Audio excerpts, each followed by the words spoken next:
Você sabe, a nossa vida, eu e você, nós somos fruto daquilo que nós mesmos produzimos.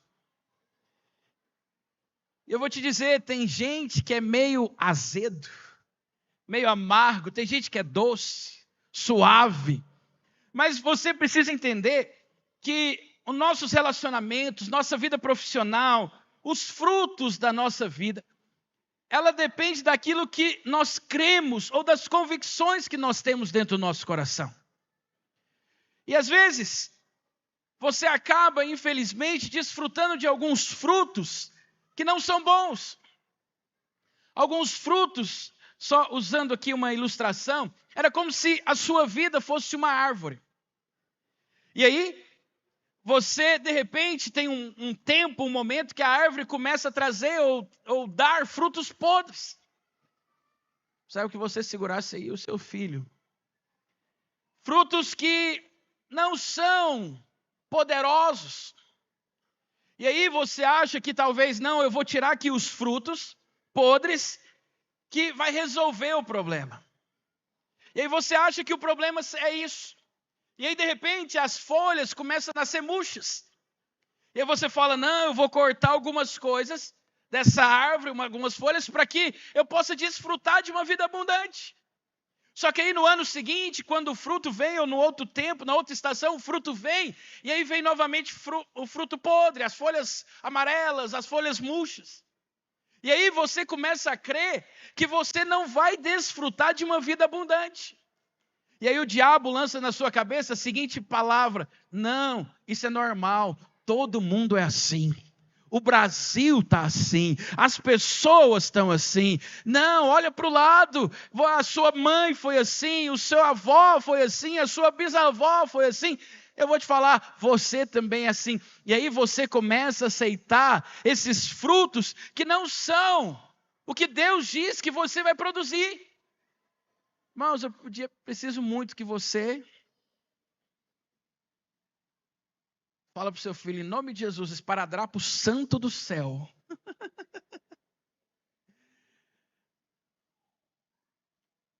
Fala para o irmão que está do seu lado, esparadrapo serve para o adulto também. Tô brincando. Irmãos, perdi. Então esses frutos, aí você se acostuma e acha que esse fruto não, é assim mesmo, eu nasci assim, pastor, eu vou morrer assim, e vai ser desse jeito, eu já estou acostumado a viver isso. E aí, infelizmente, nós acabamos sendo escravizados por coisas ruins. Mas deixa eu te falar, a Bíblia diz que você foi chamado para ter frutos, e frutos maravilhosos, frutos bons em tudo que você faz, em tudo que você colocar as mãos, você é abençoado. Você não pode aceitar de maneira nenhuma que frutos que não são a maneira como Deus planejou, venha sobre a sua vida. E aí, o problema é que às vezes nós achamos que a solução está no exterior. É trocando fruta, é cortando a árvore. Não, eu vou te dizer, tem coisas mais profundas que precisam ser mudadas. Às vezes nós precisamos tratar as raízes. De onde vem? Por que esse fruto não está gerando de acordo com a espécie que é do Senhor Jesus? Olha, preste atenção. A Bíblia diz que assim como o Senhor é, nós somos. Você entende isso? Sim ou não? Então, você acha que Jesus vai produzir frutos ruins? Não, não vai. É impossível Jesus produzir frutos ruins. Então, se Jesus não produz, deixa eu te falar, você não pode aceitar que frutos ruins cresçam e sejam reproduzidos sobre a sua vida. Você foi chamado para prosperar, o seu casamento foi chamado para ter uma vida abundante, os seus filhos são como árvores plantadas junto a ribeiro, que darão muitos frutos. Você foi chamado para ser alguém abençoado em todas as áreas da sua vida.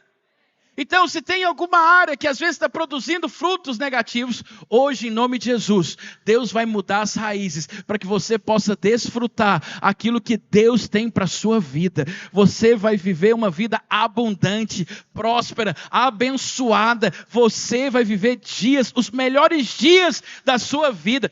Ei, pastor, eu já estou muito bem, eu já tenho prosperado. Mas deixa eu te falar, dias melhores virão sobre a sua vida. Mas você sabe, tem algumas coisas que impedem. Gênesis, capítulo 3, verso 6, nós temos lido aí, ou acabamos de ler, alguns dias atrás. A Bíblia diz assim: vendo a mulher que a árvore era boa para se comer, agradável aos olhos, e a árvore desejável para dar entendimento, tomou-lhe o fruto e comeu, e deu também ao seu marido, e ele comeu. Abriram então os olhos de ambos, e percebendo que estavam nus, coseram folhas de figueira e fizeram cintas para si. Quando ouviram a voz do Senhor Deus, que andava no jardim pela viração do dia, esconderam da presença do Senhor Deus o homem e a sua mulher, por entre as árvores do jardim.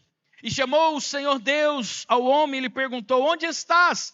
Ele respondeu: ouvi a tua voz, e porque estava nu, tive medo e me escondi. Diga comigo: eu estava nu, tive medo e me escondi. Você sabe qual é a primeira raiz que às vezes vem na nossa vida e que isso nos faz produzir frutos que não são como a vontade de Deus? É a vergonha. Você sabe, e a vergonha, ela vai trazer sobre a sua vida culpa. Ela vai trazer condenação sobre a sua vida.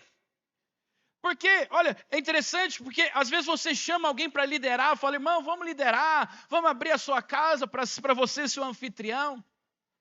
Vai abrir uma empresa, vai prosperar. Aí você olha para você olha para si mesmo e fala: poxa, como que eu posso fazer isso se eu não consigo? Se eu não dou conta? Então há uma sensação de fracasso dentro da sua vida. Por quê? Porque o medo vai trazer sobre a sua vida o sentimento de fracasso, o sentimento de falhar. Não, eu não vou casar, porque se eu casar pode ser que eu vou separar. Não, eu não vou fazer, não vou viajar porque eu não tenho dinheiro. Não, eu não vou abrir uma empresa porque não vai dar certo. Não, eu não vou ter filhos, porque filhos é só problema. Você sabe, você tem a sensação de que tudo que você vai fazer não vai dar certo. Por quê? Porque por muitas vezes, assim como Adão e Eva, você olha para si mesmo e não vê nada de bom. Olha que coisa interessante. A primeira menção de graça, eu acredito, isso é só um pensamento meu, é em Gênesis. Por quê? E bem nesse momento, nesse contexto. Por quê? Porque o momento que Adão tirou os olhos de Deus e olhou para si, ele se viu que era incapaz. Toda vez que você tira os olhos de Deus e olha para você, você vê que você é incapaz, que você não vai dar conta, que você é um fracassado, que você vai falhar, que o seu casamento não vai ser bem sucedido, que os seus filhos não serão bem sucedidos. O problema é que ele decidiu olhar para ele. E aí quando ele olhou para si mesmo, o que ele viu? Ele viu nudez. Ele viu um fracasso. Aí talvez você vai dizer: pastor, o problema de Adão era a lei. O problema de Adão é que ele sentiu culpado. Mas sabe o que é interessante? Os irmãos que estão aqui afiados em Gênesis, qual era a única lei que havia para Adão e Eva no jardim? Não comer da árvore do conhecimento do bem e do mal. O diabo, qual que era o objetivo do diabo naquele momento? Destruir o homem. Por quê? Porque Deus tinha criado Adão e Eva à imagem e semelhança de Deus. O que o diabo queria? Destruir. O diabo poderia pôr dentro do coração de Eva o desejo de matar Adão? Sim ou não? Ou você não é tentado nisso de vez em quando, Manuel? Só de vez em quando, né? Mas você sabe, ele não tentou Adão nisso, nem Eva. Em que ele tentou? Na única coisa que era lei naquele momento para Adão e Eva: não comer da árvore do conhecimento do bem e do mal. Não poderia comer. Aí o diabo então arquiteta um plano. E aí, infelizmente, esse plano do diabo deu certo. Mas você sabe por que Deus colocou e estabeleceu a lei? Presta atenção, para mostrar para você quem você é. Irmãos, Você está lendo Levítico junto comigo aqui? Olha, irmãos, você não gera uma crise quando você começa a ler isso, não? Se você já leu em outros momentos. Você sabe, olha, você tem que levar se você mentiu, leva um cordeiro. Se você se enganou, leva um cordeiro. Se você fez isso, leva um cordeiro. Uma vez por ano. E é aspergido. E tem todo um ritual, tinha toda uma maneira. Você sabe, preste atenção, tudo aquilo lá que você está lendo é para mostrar que você é incapaz de vencer. Que você precisa compreender que não é a sua atitude, não é por você, mas é pelo sangue do Cordeiro que está sobre a sua vida. Mas aí o problema é que tem muita gente que quer viver como? Não, eu vou tentar agradar a Deus, eu vou tentar fazer algo para Deus, eu vou tentar, de alguma maneira, ser muito bonzinho, ser muito correto, para que Deus possa me abençoar. E aí, quando você vive com esse pensamento, você nunca vai conseguir ser a pessoa que você quer. Sempre você vai olhar para você mesmo e ver que você é incapaz. E aí, quando você olha para você mesmo e vê que você é incapaz, vai gerar o quê? Culpa, condenação. Você vai olhar para você e falar, eu não consigo, eu não dou conta. Eu não sou um bom pai, eu não sou um bom pastor, eu não sou um bom marido, eu não sou um bom profissional. E aí isso vai gerando culpa dentro do seu coração, vai gerando dor dentro do seu coração, vai gerando desculpa dentro do seu coração. Olha que coisa, Apocalipse capítulo 2, verso 10. A Bíblia diz assim, então ouviu grande voz do céu proclamando, agora veio a salvação, o poder, o reino do nosso Deus e a autoridade do seu Jesus Cristo, pois foi expulso quem? Apocalipse 12, 10. Pois foi expulso quem? De onde? Do meio dos nossos irmãos. Agora quem é o acusador? O diabo. Qual que é o papel do diabo na sua vida? É em todo instante te acusar, falando que você não consegue, que você não vai dar conta, que você é um fracassado. Tudo que você faz. Esse é o papel dele, ficar em todo instante te acusando. Aonde? Diante de você e diante também de Deus. Só que aí, olha que poder no verso 11. Passa para ele. Eles, pois, os venceram por causa do quê? Do sangue do cordeiro que foi derramado. Aí preste atenção, pastor, que cordeiro que é esse? Está em letra maiúscula. Ele está simbolizando quem? Cristo. O sangue do cordeiro lavou você de todo pecado, de toda condenação, de toda acusação que poderia impedir você de desfrutar aquilo que Deus tinha para você. Não aceite as acusações do diabo. Não aceite que o diabo fica na sua cabeça falando que você não consegue, que você não dará conta, que você não pode. Não aceite as acusações do diabo. Por quê? Porque pelo sangue do Cordeiro, eu e você fomos lavados pelo Senhor Jesus. Não é o meu amor. Você sabe interessante? Olha que coisa. Tem dois discípulos na palavra de Deus. Um oposto do outro. Discípulo de Jesus. Um é Pedro. Quem que é Pedro? Pedro é aquele que por todo momento quer ganhar o amor de Jesus, quer fazer por ele. Jesus está sendo preso, o que Pedro faz? Desembanha a espada, corta a orelha do soldado e fala, do meu rei você não toca. Aí tem o outro lado, João. Quem que é João? João é aquele que começa a carta escrevendo o seguinte, eu sou discípulo, aquele a quem Jesus ama. Por um lado é Pedro, tentando mostrar o amor para Deus, tentando fazer algo para Deus. Mas por outro lado está João. O que você é, João? Eu sou só amado do Senhor. Ele me ama, Ele decidiu me amar. E porque Ele decidiu me amar, eu amo. Aí o final, não da história, mas o final deles, do relacionamento deles de Jesus, é João ajoelhado perante a cruz. E Pedro negando Jesus 3 vezes. Quem que você quer ser? Pedro, aquele que quer por todo momento tentar mostrar o seu amor para Jesus? Ou simplesmente João, que fala: Senhor, como o Senhor me amou, eu decido te amar. Mas aí você precisa entender que Jesus, que Deus decidiu te amar do jeito que você é. Olha, na corte diminui muito. Mas seja sincero, quando você foi morar com a sua esposa, você não teve surpresas? Eu amo vocês recém-casados. Manifesta na hora. Você teve surpresas. Mas mesmo assim você decidiu continuar amando, sendo fiel. Só que agora, deixa eu te falar, Jesus não teve surpresa ao seu respeito. Ele sabia muito bem quem você era, sabia os seus defeitos, sabia as suas falhas, sabia os seus pecados e mais, sabia até mesmo os pecados que você vai cometer de hoje até o dia que você morrer. Mas eu vou te falar a palavra mais poderosa. Mesmo assim, Ele decidiu te amar. Mesmo com as suas falhas. Mesmo com os seus erros. Mesmo sendo você esse homem que não é perfeito.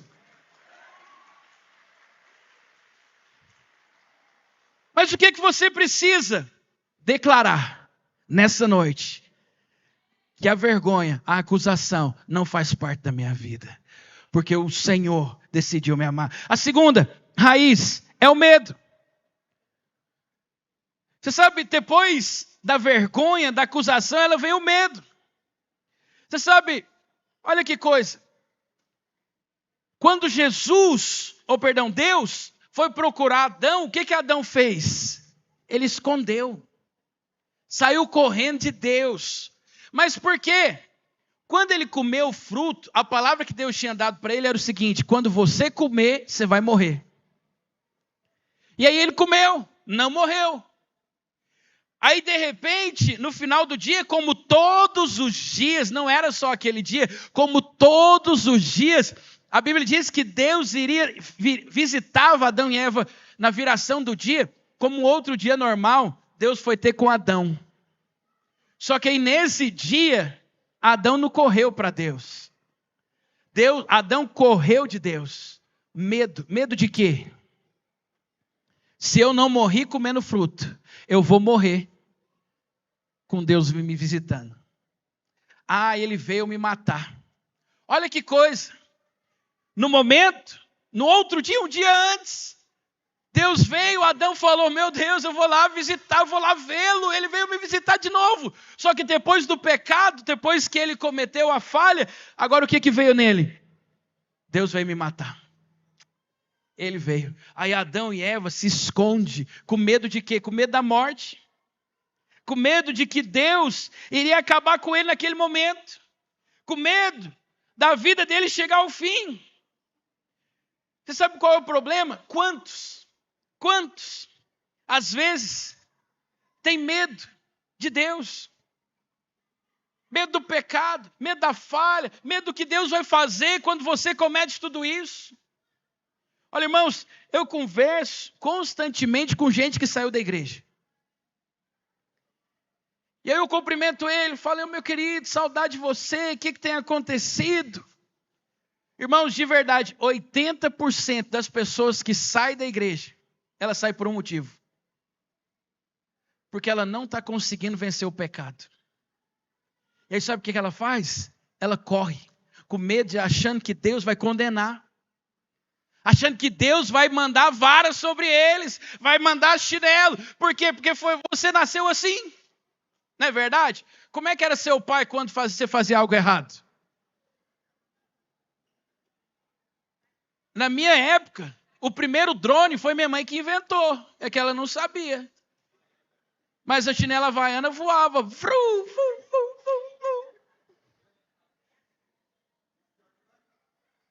E por mais que você se escondia, você sabe, e ele tinha sensor de presença. Ela atacava da sala e acertava no quarto. Como eu não sabia. E acertava. Então a sua mente qual é? Foi condicionada a isso toda a vida. Eu errei, o que vai fazer? Eu vou ser castigado. O cinto vai comer. Eu vou apanhar. E aí você converte, a sua mentalidade não mudou. Qual que é a sua mentalidade? Eu pequei, Deus agora vem me condenar. Deus agora vem trazer culpa. Aí surge outro problema. Por quê? Porque tem um monte de pregador, com todo amor e carinho, que vive pregando isso. Deus está irado com você. Deus vai te condenar. Pobre, segue nu. Você não vale nada. Você não presta para nada. O inferno está de bocas abertas e vai devorar você. Aí você fala, meu Deus, eu menti hoje. Não acontece com você. Mas talvez você está vindo para o culto. No meio do caminho você brigou com a esposa. Aí você pensa, como é que eu vou fazer? Não posso ir para o culto, acabei de brigar com a minha esposa. Você vai para a célula. Nunca aconteceu isso com líder nenhum. Graças a Deus, pelo menos aqui na Videira do Eldorado não. Aí você está no caminho e de repente você começou a falar alto e começou uma discussão. Aí você vira para sua esposa e fala assim para ela, tá vendo? Como é que eu vou pregar agora na célula? Acabei de brigar com você. Você tirou minha paz. Por quê? Porque a sua paz, preste atenção no que eu vou te dizer, a sua paz estava condicionado naquilo que você faz. E está errado, a sua paz tem que ser condicionado naquilo que Jesus fez por você. É Ele o Cordeiro, o sangue foi derramado. Hoje você pode viver em paz. Por quê? Nenhuma condenação há para aqueles que estão em Cristo Jesus. Pastor, então eu posso viver brigando? Não estou te autorizando a pecar não, irmãos. O que eu estou te dizendo é o seguinte, você precisa tirar toda culpa, toda condenação, todo medo da sua vida. Todo medo precisa ser removido de você. Por quê? Porque você precisa ter a clareza de quê? De que Jesus me ama. É o amor dele por mim. Mas você sabe, olha o que diz, irmãos, olha que poderoso. 1 João capítulo 4, verso 10. 1 João 4,10. Nisto consiste o amor. Como, pastor? Não em que nós tenhamos amado a Deus, mas em que Ele nos amou e enviou o seu Filho como propiciação pelos nossos pecados. Irmãos, deixa eu te falar algo aqui. Você precisa entender que o Evangelho não é sobre você. A Bíblia não é sobre você. Todas as coisas, o centro do Evangelho é quem? Cristo Jesus, Ele é o centro. Só que aí quando fala de amor, você acha, não, amor é eu que sou o centro, porque eu preciso amar a Deus, eu preciso amar o Senhor. Vou te falar, o seu amor é muito instável. Hoje você ama, amanhã você odeia. Hoje você ama, amanhã você está com raiva. Hoje você ama, amanhã não quer mais ninguém. Por isso que o Senhor Jesus disse que o amor não é pelo que você faz, não é pelo seu amor por Deus. O amor verdadeiro não é o que você pode fazer por Ele, mas é o que Ele fez por você. A base do relacionamento meu com Deus não é eu, é Ele, porque Ele é o centro de todas as coisas. É Ele que me amou, porque Ele me amou. Isso me constrange até o ponto que eu decida amar também o Senhor. Não ouvi nenhum amém. Te escandalizei? Mas é que você precisa entender. Que não é o seu amor por Deus, mas é que é o amor dele por você. Só que olha o que diz 1 João capítulo 17, 4,17, um pouquinho para frente. Nisso é aperfeiçoado o amor. O amor pode crescer. Eu posso amadurecer o amor. Para que no dia do juízo mantenhamos confiança. Pois segundo Ele é, nós também somos. Aí no verso 18, ele diz, no amor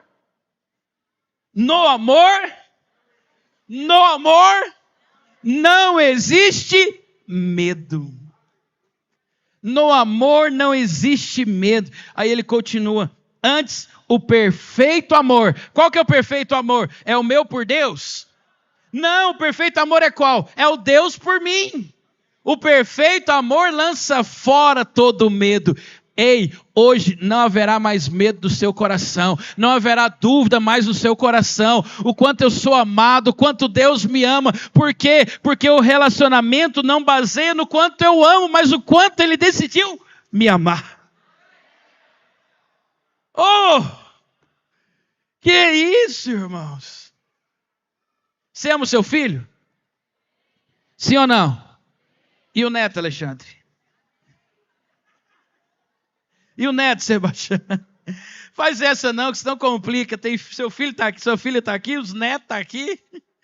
Mas você sabe, irmãos, ouça o que eu vou te dizer. A Bíblia diz que o seu amor não é perfeito. Mas o que é o seu amor, pelo seu filho? Você tenta fazer tudo por ele. Você morre por ele, você trabalha por ele, você sai da sua casa 6, 7 horas da manhã, trabalha o dia inteiro para pagar a escola, para pagar a comida, para fazer tudo pelo seu filho. E aí Deus diz que esse amor, Alexandre, não é perfeito. Não consiste, não compara por aquilo que Deus fez. E aí eu te digo, olha que poder. Você é homem. Seu amor é cheio de falha, cheio de condenação, cheio de acusação. Deus diz, o seu amor é pequeno por aquilo que eu fiz. Você não nega um chocolate, um pão, um arroz, um feijão, um trabalho, um dinheiro para o seu filho. E Ele diz, o seu amor ainda é pequeno. Ei, o Pai está disposto a abrir o céu sobre a sua vida. Porque Ele decidiu te amar. Ele decidiu amar você. Só que aí às vezes você fica com medo. Medo de Deus. Medo das coisas. Medo que Deus está querendo castigá-lo. Ei, decida ter dentro do seu coração nessa noite uma verdadeira paz e um acesso ao Deus Pai sobre a sua vida. E falar, Senhor, no meu coração não existe medo quanto ao Senhor. E a terceira coisa é a condenação, que é a raiz mais profunda de todas elas. Por quê? Porque a condenação vai trazer dentro do seu coração um senso de incapacidade, um senso de derrotado. Vou te dizer, o diabo sabe muito bem fazer o papel dele. Ele sabe muito bem aonde você tem falhas e onde você tem erros. Só que eu amo a palavra de Deus. Por quê? Porque ela é a resposta de todas as coisas. João capítulo 9, verso 1. A Bíblia conta a história. Jesus caminhando, viu um homem cego de nascença. Verso 2. E os seus discípulos perguntaram, mestre, quem pecou? Este ou os seus pais, para que ele nascesse cego? Olha que coisa. Os discípulos estavam tentando achar um motivo de condenação para que aquele homem tivesse nascido cego. E vamos ser sinceros, quantas vezes você tenta achar um culpado daquilo que você tem feito de errado? Tenta achar alguém, tenta justificar, tenta achar motivo. Tenta achar maneiras de tirar de você essa condenação. Vamos voltar lá para Adão. Quando Adão pecou, o que ele fez? A mulher que tu me destes. Se o Senhor não tivesse me dado... Mas estava felizinho com ela uma hora antes. Alegrinho. De repente, quando Deus vem, ele vira para Deus e fala, não, a culpa não é minha não. A culpa é de quem? É da mulher que o Senhor me deste. Ah, irmãos, de verdade... Os irmãos vêm aconselhar comigo e às vezes falar sobre casamento. Eu não conheci nenhum que sentou lá e falou, pastor, o errado do meu casamento sou eu. É eu que não presto, é eu que não que briga com a minha esposa, é eu que grito com ela. Não, todos que vêm, o que eles falam? A mesma desculpa que Adão e Eva deu lá no jardim. Só que em outras palavras, a mulher que Deus me deu. Olha, não mudou. Só que aí, vamos trazer isso para a realidade. Pastor, eu não prospero porque o meu serviço é muito ruim. Pastor, eu não tenho filhos por causa disso. Pastor, a minha célula não multiplica porque os irmãos não são compromissados. Pastor, eu não consigo crescer por causa disso, desse problema, dessa circunstância. O que você tem feito? Feito como os discípulos, procurado um motivo ou algo. Para quê? Para justificar a falta de crescimento, a falta de multiplicação, a falta de prosperidade, a falta de favor sobre a sua vida. Só que sabe o que é o mais interessante? Os irmãos sabem que eu sou alguém que ama a palavra de Deus. E Jesus responde os discípulos. E eu vou te dizer, Jesus não veio condenar. Jesus veio o quê? Trazer graça. Qual que é a resposta de Jesus no verso 3? Verso 3. Respondeu Jesus, nem ele pecou, nem seus pais, mas foi para que se manifestasse nele a glória de Deus. O que Jesus estava querendo dizer aqui? Todos os problemas que você tem enfrentado, todas as lutas, seja ela financeira, seja ela no seu casamento, seja ela no seu trabalho, tudo isso é para manifestar a glória de Deus sobre a sua vida. Só que enquanto você estiver tentando, achando culpado, Deus não pode manifestar glória. Enquanto você estiver culpando a sua esposa, você não vai viver glória no seu casamento. Enquanto você estiver culpando os seus filhos, você não vai viver glória no meio dos seus filhos. Enquanto você estiver culpando o seu patrão, você não vai ver glória no seu trabalho. Enquanto você estiver culpando os governantes, você não vai ver glória na sua vida. Para de dar desculpa e comece a glorificar o nome do Senhor Jesus na sua vida. Por quê? Olha o que Jesus diz, não foi ele que pecou, nem seus pais, mas para que manifestasse a glória de Deus. O que é glória? É o cara que recebe 100 mil por mês comprar um lote? Ou o cara que ganha 2 salários mínimos, 1 salário mínimo comprar um lote? Só que o problema é que você fica olhando conta bancária. E conta bancária não glorifica a Deus. É só uma ilustração. Está compreendendo? O que glorifica a Deus é um milagre sobrenatural. É você crer que Deus é poderoso para fazer infinitamente mais do que você pode pensar ou imaginar. É você crer que Deus é poderoso para fazer sobre a sua vida, independente da sua condição. É crer que Deus pode fazer independente das circunstâncias que você está vivendo. Porque nós não somos movidos pelas circunstâncias, nós não somos movidos por aquilo que nós vemos, nós somos movidos por aquilo que Deus falou ao seu respeito. E se Ele diz que em todas as coisas nós somos mais do que vencedores, é essa a verdade da sua vida. É isso que Ele falou ao seu respeito. Você está compreendendo? Hoje, acabou desculpa na sua vida. Você vai começar a crer que Deus é poderoso para fazer infinitamente mais. Você vai começar a crer que Deus pode fazer. Pare de colocar culpa em alguém e comece a falar, Senhor, isso tem acontecido para glorificar o nome do Senhor na minha vida. O Senhor vai fazer. Esse é o ano de portas abertas. Esse é o ano que Deus vai abrir portas que fecharam muitas sobre a sua vida. Só que para que isso possa acontecer, para de falar, cadê a chave? Cadê não sei o quê? Essa porta é muito alta, essa porta é muito pequena. Não, começa a olhar e falar, Senhor, por mais que não tem chave, por mais que ela é grande, por mais que ela é expressa, por mais que ela tenha dificuldade, eu creio que portas vão se abrir para que manifeste a glória de Deus sobre a minha vida, para que o nome dele possa ser glorificado. Você crê nisso? Queria que você colocasse de pé onde você está.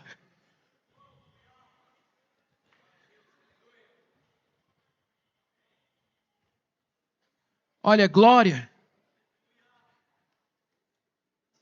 é você não ter nada nas mãos e Deus multiplicar aquilo que você tem. Pastor, como assim? Isso é glória. Deus, Ele quer fazer grandes coisas na sua vida. Deus quer abrir portas sobre a sua vida. Deus quer manifestar o poder dele sobre você. Só que para isso possa acontecer, você precisa hoje tirar todo medo, tirar toda acusação. Você precisa hoje tirar toda raiz que não procede de Deus. Você precisa tirar da sua vida toda vergonha, toda culpa. E falar: Senhor, eu creio que em todas as áreas da minha vida eu vou dar frutos. Frutos que permanecem, frutos poderosos, frutos lindos, abençoados. Eu vou dar frutos para que possa gerar outros e outros frutos. Deixa Deus fazer na sua vida nessa noite. Deixa Deus tirar toda raiz negativa, toda raiz contrária ao propósito de Deus. Deixa Deus tirar todo medo, toda condenação, toda culpa, toda acusação. Deixa Deus fazer na sua vida nessa noite. Olha, Deus te chamou para viver os melhores dias da sua vida. Deus chamou você para desfrutar de tudo que Ele tem. Deus te chamou para ter um casamento abençoado. Deus te chamou para uma vida abençoada. Deus te chamou para ser feliz. Deus te chamou para você ser abundante. Deus te chamou para que você possa desfrutar de tudo que Ele tem. Deus é um Pai bondoso. Deus é um Pai amoroso. Não aceite nada menos do que isso na sua vida. Quero que você agora feche os seus olhos onde você está. Você vai começar a declarar isso nessa noite.